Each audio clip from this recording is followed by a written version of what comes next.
Què tal, com esteu? Avui parlem de Sant Joan Crisòstom, nascut el 347, mort el 407, perquè avui és el seu dia. Li deien bec d'or perquè tenia el do d'aplicar la Bíblia a les circumstàncies de cada dia. La seva oratòria era clara i concisa, amb missatges com aquest. No importa el justes que puguin ser les teves paraules, ho arruïnes tot si parles amb ira.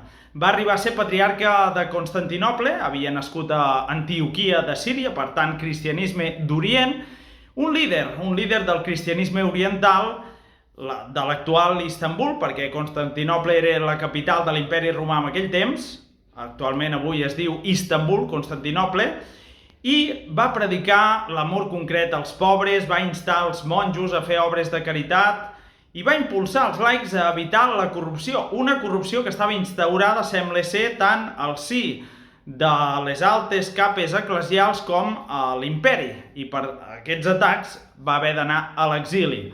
Sabia embellir els conceptes amb metàfores molt interessants, intel·ligents, i era molt estimat perquè parlava clar, però des de l'exemple. En una ocasió va dir: la humilitat és l'arrel, la mare, la infermera, el fonament i el llast de tota virtut. Sant Joan Crisòstom, avui, 13 de setembre.